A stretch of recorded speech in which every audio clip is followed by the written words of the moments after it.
Bueno, hoy llegamos entonces a la última de las 7 iglesias de Apocalipsis.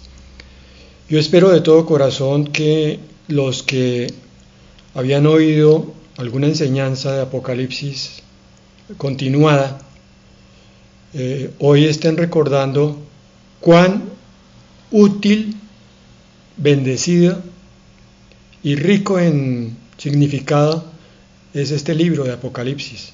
¿Cuánto nos sirve para discernir los tiempos que estamos viviendo y las decisiones que tenemos que tomar? Vimos 7 iglesias que estaban colocadas en círculo. Esta es la última del círculo, la última de las 7, o sea, la que redondea la situación universal y local de las iglesias. Es la quinta de las iglesias reprendidas, 5 de 7. Y vamos a ver que a esta el Señor no le dice nada bueno, sino que todo es reprensión. ¿Qué significará?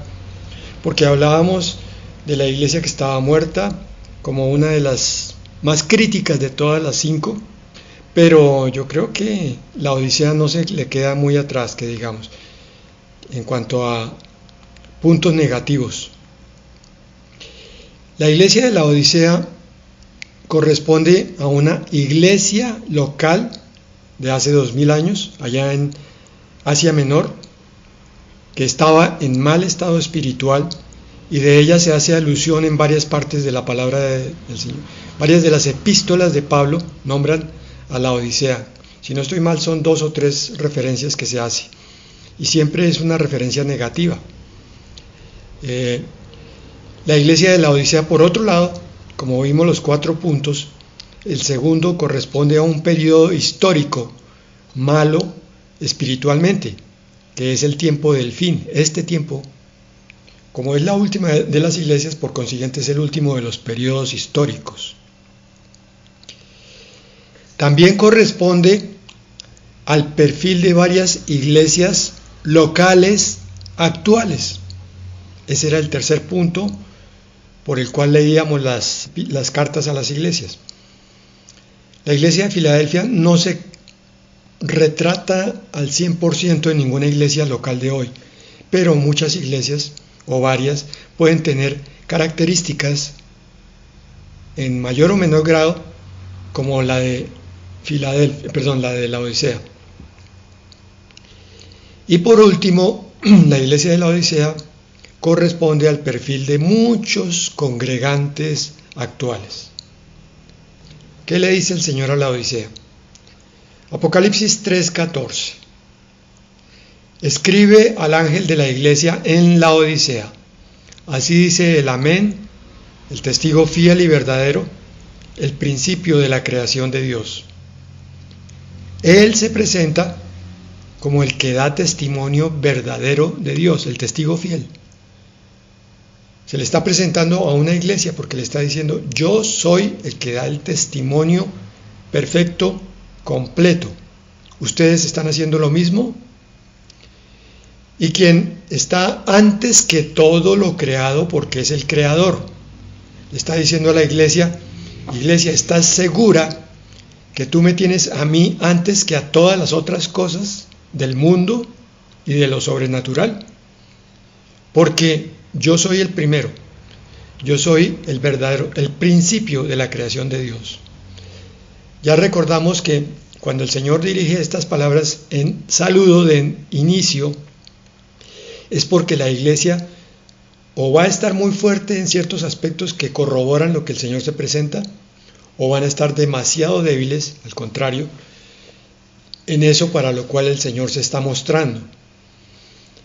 Entonces, ya de entrada vemos que, y sabemos porque hemos visto este pasaje muchísimas veces, que esta no es solo una iglesia mundana, una iglesia que está muy metida con el mundo, sino que además, y es lo más grave, está dejando a Cristo afuera porque metió normas del mundo. Vamos a ver que el propio Señor se queja de que la iglesia lo mantiene afuera. Vamos a ir adelantando. Apocalipsis 3:15. Bueno, decía, alcancemos a visualizar allá en el espíritu lo que puede ser una iglesia cristiana sin Cristo, por consiguiente sin Dios, con D mayúscula. Seguramente entonces, en reemplazo de Cristo tiene alguna otra cosa, y en reemplazo de Dios, con D mayúscula, tiene dioses idolátricos. Por eso 3:15 dice, yo sé todo lo que haces, y sé que no eres frío ni caliente. ¿Cómo quisiera que fueras frío o caliente? 16, porque como eres tibio y no frío ni caliente, te vomitaré de mi boca. Esto tal vez también es uno de los comentarios más directos que hace el Señor en forma negativa a una iglesia. Imaginémonos que estamos hablando con alguien, con un amigo, y el amigo nos dice, yo sé lo que usted piensa de mí, pero ¿sabe qué? Yo estoy a punto de sacarlo de mi vida, estoy que lo vomito. Eso en el mundo lo tomaríamos como un insulto. Obviamente Dios no insulta a nadie, pero está haciendo un comentario increíblemente fuerte, que le está diciendo a una iglesia que debía ser de él, que no lo es y que por tanto está por botarla. Porque principalmente la iglesia tiene como función predicar la palabra que está en la boca, y por la boca es que lo va a vomitar a esta iglesia. Segunda de Corintios 12:20 nos dice, con respecto a sé que no eres frío ni caliente. Pablo le dice a Corinto, la iglesia, mucho me temo que cuando llegue no los encuentre como quisiera encontrarlos, y que tampoco ustedes me encuentren así. O sea que Pablo va a estar enfurecido.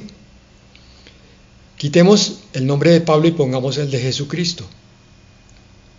Va a encontrar una iglesia que no quisiera encontrar. Y continúa, me temo que entre ustedes haya pleitos, envidias, enojos, divisiones, calumnias, chismes, insolencias y desórdenes. O sea que esta es una iglesia que está dividida por dentro, está contendiendo los unos con los otros, están discutiendo por todo, y eso es lo que mantiene la tibieza, porque están enfocados en lo carnal. Ahora, si esto tiene que ver con la iglesia, imaginémonos cómo serán los hogares de estos congregantes. Si son carnales en la congregación, con mayor razón van a ser más carnales todavía en su hogar, en su trabajo, con sus amigos. De espirituales, poco y nada. Romanos 8:5 al 8 nos explica la raíz del problema. Porque los que siguen los pasos de la carne fijan su atención en lo que es de la carne, pero los que son del Espíritu la fijan en lo que es del Espíritu. Bueno, hermanos, yo remarco ciertos versículos en mi Biblia porque son como columnas vertebrales para mi vida, porque me orientan en muchísimas cosas, muchas situaciones. Este es uno que yo tengo presente. Los que son de la carne fijan su atención en lo que es de la carne, pero los que son del Espíritu fijan su atención en lo que es del Espíritu. Esto me sirve para cuando me estoy acercando a una persona. Me sirve para cuando me estoy viendo al espejo. Y cuando estoy escudriñando mi propia mente y descubro que mi mente está más fijada en el mundo, digo, ups, no estoy en el Espíritu. Y es una palabra que nos va a servir para cuando estamos en una congregación. Podemos discernirla. ¿De qué hablan los congregantes? ¿Cuáles son incluso las predicaciones? ¿Se está hablando de lo espiritual, de las cosas que son del cielo, del poder de Dios, de la transformación que Dios produce? ¿O se está hablando de dinero, de bendiciones continuas en forma material, de cómo el Señor Jesucristo vino a morir en la cruz solamente para que fuéramos felices en este mundo.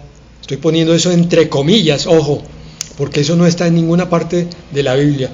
Sí, hermano, es que la iglesia está para que usted se llene de bendiciones. No, hermano. Sí, el Señor bendice, claro que sí, pero el propósito de la iglesia es que tú alabes al Señor, le des la gloria al Señor. Lo vamos a ver en el capítulo 4, el que viene a continuación. Para eso nace el hombre, para darle la gloria a Dios, para reconocer a Dios en todo, y como Dios dice, no como el hombre dice. Por eso el cristianismo nunca podrá ser una religión, porque la religión es la construcción que hace el hombre para acercarse a Dios. Entonces el hombre establece normas y reglas, pero el cristianismo verdadero, auténtico, renovado, es un cristianismo espiritual porque sigue las pautas, las normas y los mandamientos espirituales de Dios. Si Dios dice no, es no. Y si dice sí, es sí. Yo no puedo ponerme a discutir con Dios y decirle, no Señor, pero es que ese sí debe ser un no. Eso se hace cuando son normas humanas. Entonces, cuando hay un conflicto, yo lo que saco es la palabra para ver qué dice la palabra, no qué dicen los hombres. Porque el ocuparse de la carne, continúa, es muerte, pero el ocuparse del espíritu es vida y es paz. Recuerden ustedes que en estos días veíamos una iglesia muerta, otra que estaba ocupada en la carne. Una iglesia viva es una iglesia que está llena del Espíritu y está en paz.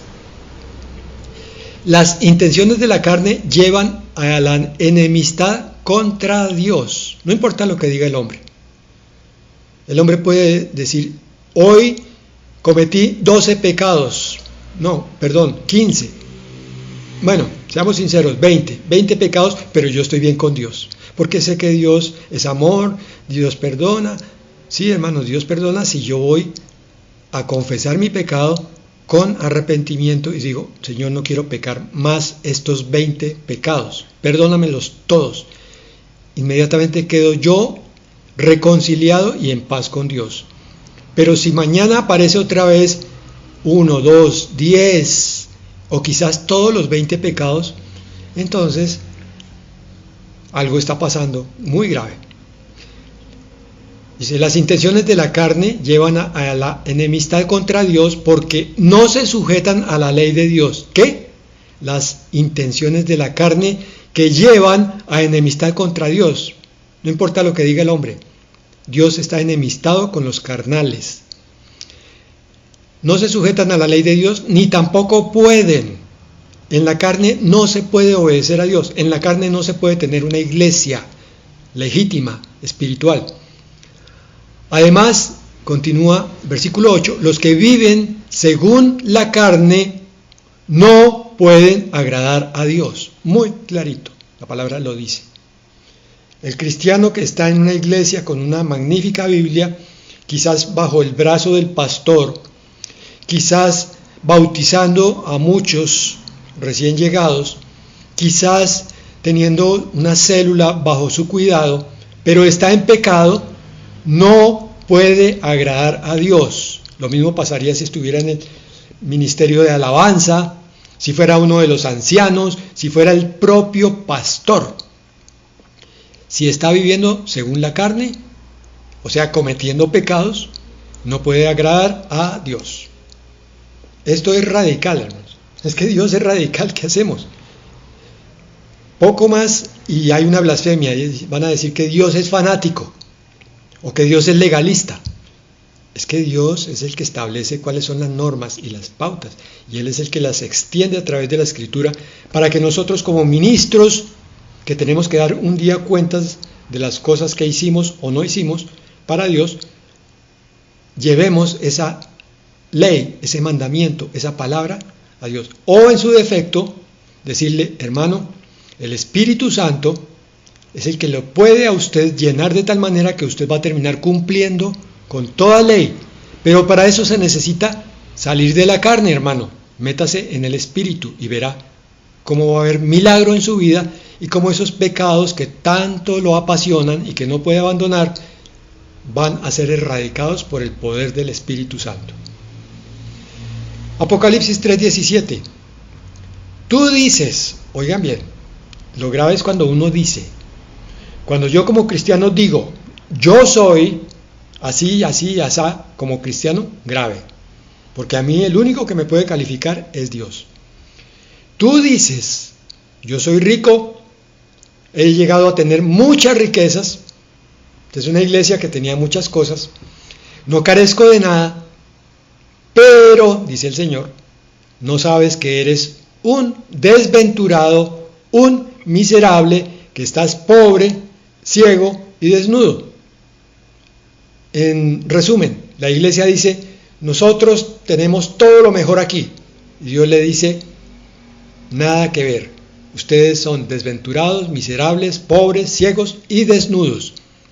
Ellos dijeron una cosa y Dios les dijo 5. Deuteronomio 8, 12 al 14. Este es uno de los problemas graves de la prosperidad, de la abundancia, del bienestar. Miren, versículo 12 dice, no vaya a ser que luego de que comas y te sacies y edifiques buenas casas y las habites, y tus vacas y tus ovejas aumenten en número, y la plata y el oro se te multipliquen, y todo lo que tengas aumente, tu corazón se enorgullezca y te olvides del Señor tu Dios que te sacó de la tierra de Egipto, donde eras esclavo. ¿A quién le dice el Señor esta palabra? A Israel. ¿Se la dijo a unos que dejaron de ser israelitas? No. Continuaron siendo israelitas. Si esta palabra la extendemos a la iglesia, significa que cristianos enriquecidos pueden apartarse del Señor. Lo mismo que los israelitas, lo que les pasó a ellos le puede pasar a la iglesia. De hecho, le pasa. Hemos visto personas que son muy bendecidas por Dios. Y el ejemplo más claro, sin ser, como digo, antinacionalista o algo así, es los Estados Unidos de América. ¿Cómo bendijo el Señor a ese país? ¿Cómo le dio de riqueza material, espiritual y emocional? ¿Y qué pasó? Estados Unidos de América se olvidaron de Dios. Le pasó a los israelitas y le pasa a cualquier iglesia que se descuida, que en vez de bendecir a Dios y poner al servicio de los necesitados esas riquezas, entonces se regodea en las riquezas y se olvida de Dios. No quiere decir que se salga de la iglesia. Los judíos siguieron siendo judíos. El cristiano va a seguir llamándose cristiano, congregándose, pero su corazón está lejos de Dios. Romanos 2, 17 al 23. Estamos entendiendo el perfil de la Odisea, que es muy complicado. Dice Romanos 2:17, ahora bien, tú te llamas judío, confías en la ley y te enorgulleces de tu Dios, conoces la voluntad de Dios y juzgas lo que es mejor porque la ley así te lo ha enseñado. Los que aprendemos la palabra tenemos que ponerla por obra, tal cual nos fue enseñada. Versículo 19, estás convencido de que eres guía de los ciegos y luz de los que están en tinieblas. Esto va para todos los que tienen un puesto muy honorable, por cierto, de liderazgo cristiano. Estás convencido de que eres guía de los ciegos y luz de los que están en tinieblas. Versículo 20, instructor de los ignorantes y maestro de niños, y que tienes en la ley la clave del conocimiento y de la verdad. Sí, la palabra, la escritura. Pues bien, tú que enseñas a otros, ¿no te enseñas a ti mismo? ¿O tú que predicas que no se debe robar, robas? ¿Tú que dices que no se debe cometer adulterio, adulteras? ¿Tú que detestas a los ídolos, robas en los templos? Tú que te sientes orgulloso de la ley, deshonras a Dios quebrantando la ley. Y ese versículo 23 es inquebrantable, es contundente. Si tú estás en un estudio bíblico, pues más o menos lo que está diciendo es: ay de ti si no aplicas la palabra. Apocalipsis 3:18. Miren todos los problemas profundizados de una iglesia tibia. Para que seas realmente rico, yo te aconsejo que compres de mí oro refinado en el fuego y vestiduras blancas, para que te vistas y no se descubra la vergüenza de tu desnudez. Unge tus ojos con colirio y podrás ver. Entonces, ¿qué es lo que tiene que hacer esta iglesia? Comprar. Pero ¿cómo así comprar? Isaías 51:1, Isaías 55:1 dice: todos ustedes los que tienen sed, vengan a las aguas, y ustedes los que no tienen dinero, vengan y compren y coman. ¿Cómo? ¿Comprar sin dinero? Sí, porque el Señor ya lo compró antes que nosotros. Entonces no somos nosotros los que compramos. Vengan y compren vino y leche sin que tengan que pagar con dinero. Entonces, ¿cómo le pagaremos al Señor si no es con dinero?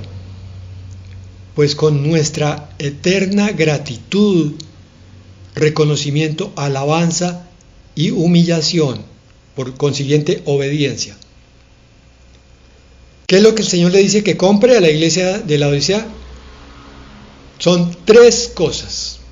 Oro refinado en el fuego. Primera de Pedro 1:7. ¿Qué es eso?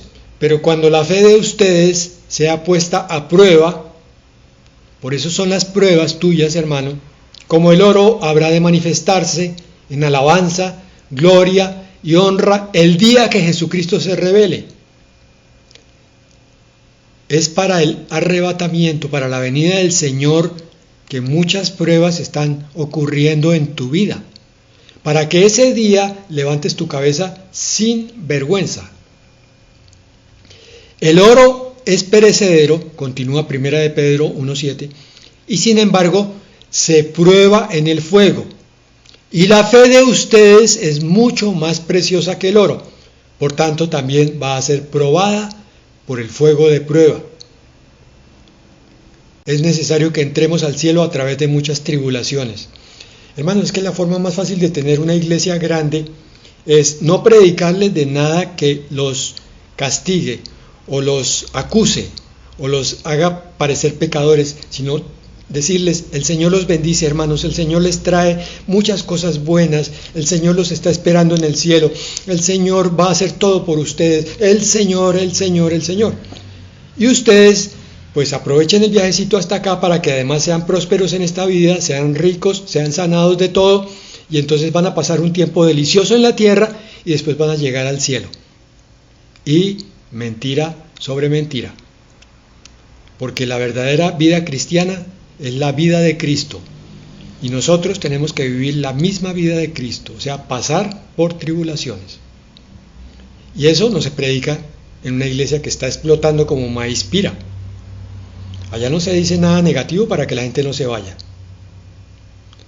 Se les toca la emoción, pero no se les toca el espíritu. Entonces,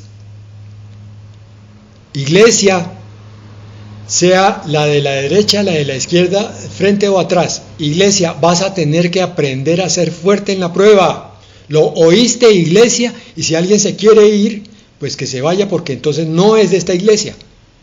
No son de nosotros, por eso no están con nosotros, porque no eran de nosotros, dice la palabra. Y muchos son los llamados, pero pocos los escogidos. Y hay un remanente que el Señor espera para el último tiempo.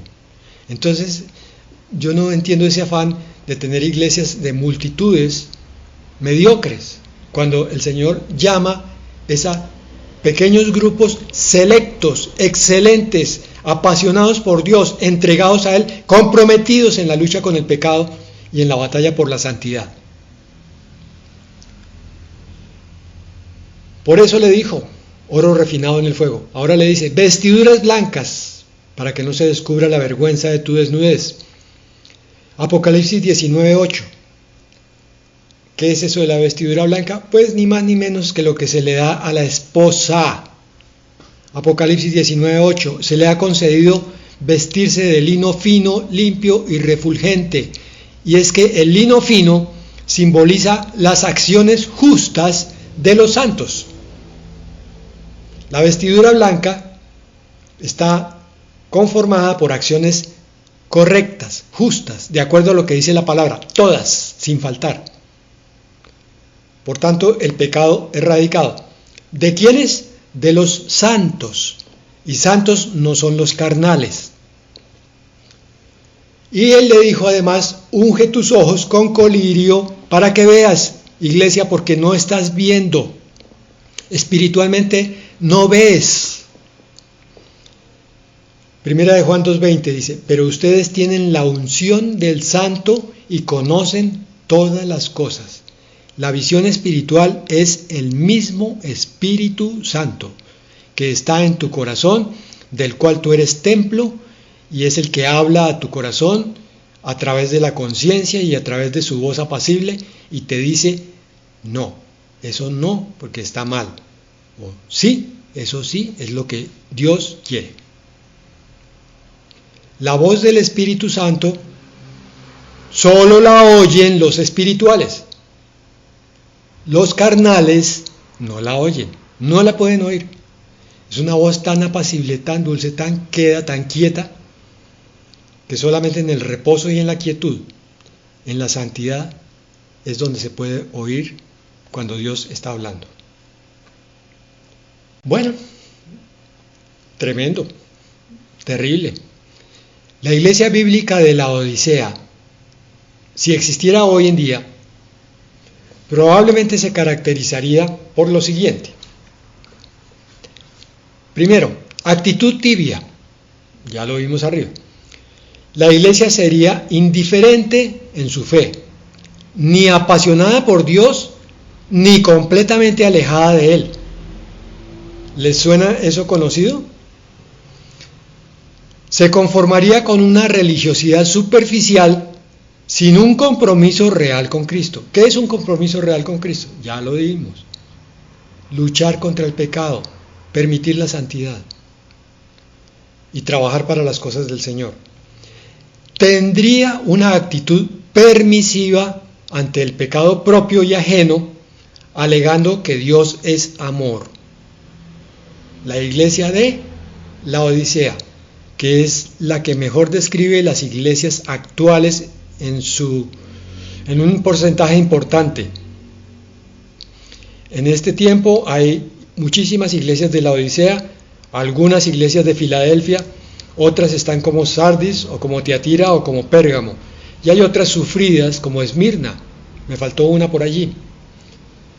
En este tiempo vemos las 7 clases de las iglesias descritas aquí, y vemos por consiguiente los 7 tipos de creyentes cristianos, entre comillas. Creyentes tipo la Odisea, creyentes tipo Filadelfia. Otra de las características de la iglesia de la Odisea actual sería la autosuficiencia. Los miembros de la iglesia se sentirían ricos y satisfechos con su propia justicia, ignorando su necesidad de la gracia de Dios. Entonces el pastor se para como un maestro y, si es posible, enseña a otros muchos pastores de otras muchas iglesias, porque él es el ungido. Él es el pastor de pastores o el apóstol, todavía mejor. Atrás vimos que una iglesia sabía distinguir a los que dicen ser apóstoles pero no lo son. Hermanos, ese famoso movimiento apostólico hoy es una herejía. Ningún pastor tiene el derecho bíblico de llamarse apóstol, solamente los que se quieren enseñorear del resto. Porque están aquí descritos: autosuficiencia, se sienten muy ricos, se enfocarían en sus logros y éxitos terrenales, olvidando la verdadera riqueza espiritual. La iglesia de la Odisea también tendría una falta de discernimiento. Recuerden que el Señor les dijo que compraran colirio para que vieran.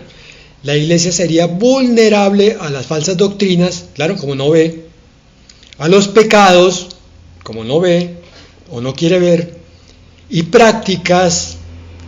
hacen las prácticas dentro de la iglesia como les parece, no bíblicas, debido a su falta de discernimiento espiritual. Sería fácilmente influenciada por líderes carismáticos, oigan, pero engañosos, que los alejarían de la verdad bíblica. Y aquí yo incluyo líderes carismáticos, o sea, con mucho carisma, con un poder de atracción tremendo, poder de convicción, con una labia muy grande, propios y ajenos, porque estas iglesias visitan a otras iglesias para convertirlas a su movimiento y son visitadas por otras iglesias. Se ve un turismo pastoral impresionante. Los unos se contaminan con los otros. Tendría mucho orgullo y complacencia la iglesia de la Odisea actual. Estaría orgullosa de sus logros. Miren, hermanos, cuántos congregantes tenemos. Miren, ya tenemos que comprar las siguientes 3 casas vecinas para ampliar esto. Nos estamos quedando pequeños, hermanos. Gracias. Es que el Señor bendice. Y se complacería en su propia comodidad. ¿Cuántos de esos, de una iglesia de 50,000, por ejemplo, están trabajando por las necesidades ajenas? ¿Cuántos trabajan para que la iglesia camine en santidad? Se preocuparía la iglesia de la Odisea moderna más por la apariencia externa y la aprobación social que por la verdadera piedad y la aprobación de Dios.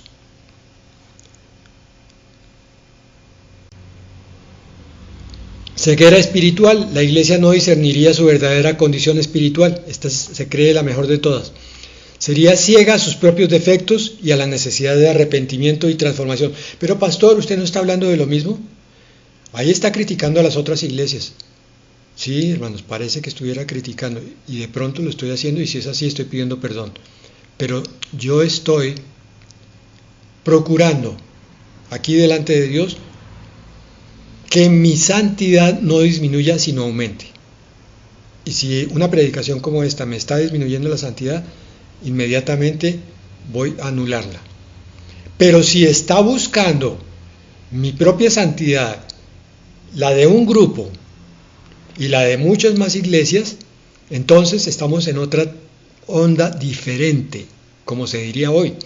Estamos en la onda de las cartas de Apocalipsis, en las cuales el Señor exhorta a los cristianos a subir, no a bajar.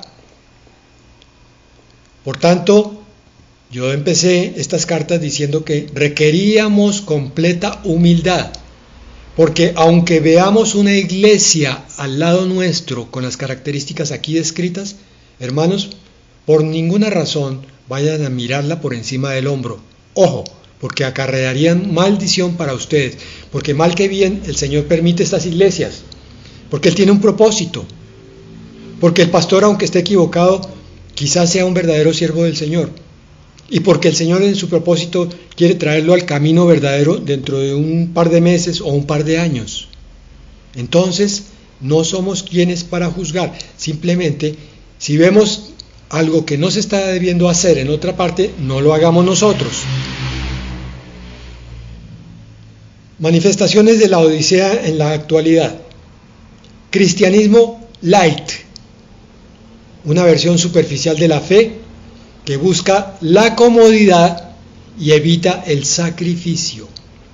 No, es al revés. El verdadero evangelio busca el sacrificio individual, que tú te incomodes, que seas un sacrificio vivo y agradable para Dios, que salgas de esa zona de confort y lo que te esté tallando por la derecha o por la izquierda o adelante o atrás, se lo ofrezcas en oración al Señor diciéndole: Padre, te entrego esto, este dolor que tengo, como sacrificio vivo, por todos mis pecados y por los pecados de mis hermanos, para que nos levantes, Señor, y nos purifiques. Otra manifestación de la Odisea son las mega iglesias centradas en el entretenimiento. Priorizan la experiencia sensorial, sobre la enseñanza profunda y la formación espiritual. Entonces, ¿qué vemos? Grandes shows, grandes eventos, grandes manifestaciones y grandes alabanzas, porque la alabanza incluso la han adulterado para que se convierta en gancho para atraer más.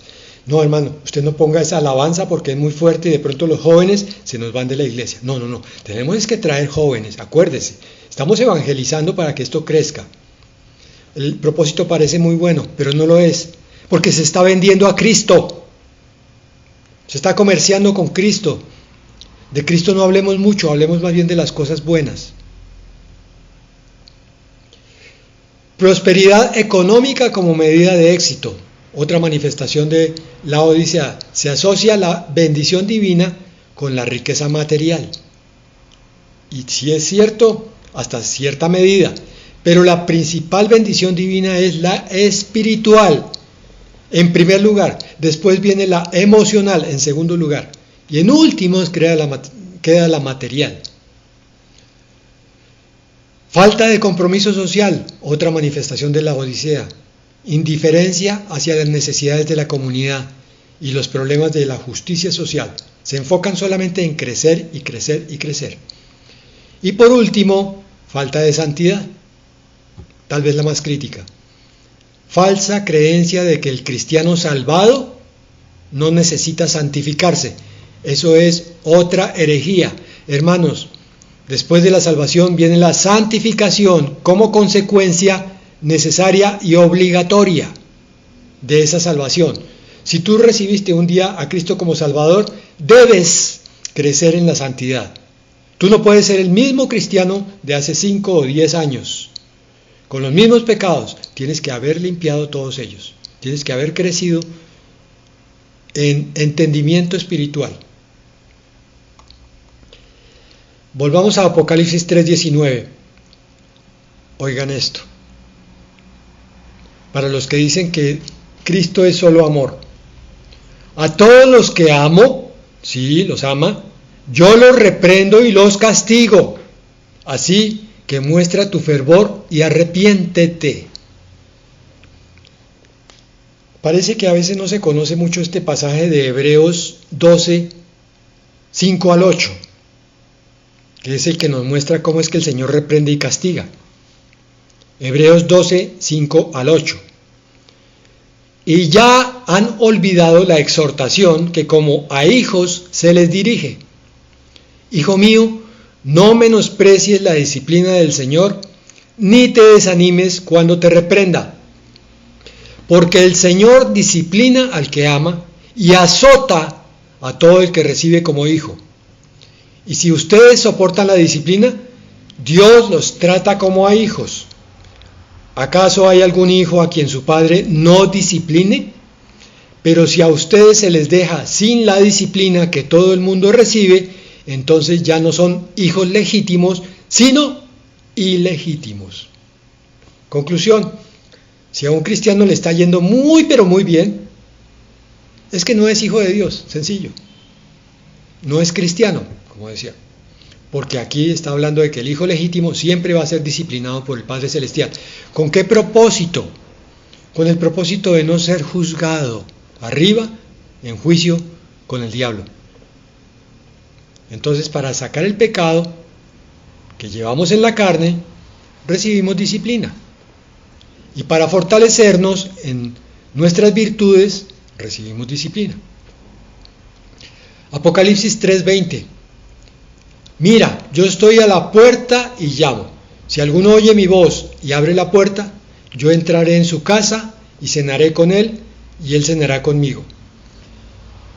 Si han seguido la lectura de Apocalipsis hasta aquí, se darán cuenta que esto es como un cambio brusco, como un giro en el tema o en la temática. ¿Por qué esto es así? Por lo que les decía yo al principio. Esta iglesia mundana y tibia, preocupada por los éxitos temporales y terrenales, dejó por fuera a Cristo, porque Cristo no es el que comanda esta iglesia, Él no es la cabeza de esta iglesia, son los hombres. Por eso entonces le dice, estoy a la puerta, afuera de esta iglesia, y llamo a ti, iglesia cristiana, a ustedes cristianos. Si alguno me deja entrar, hablaré con él. Juan 14, 23, del 21 al 23 dice, el que tiene mis mandamientos y los obedece, ese es el que me ama.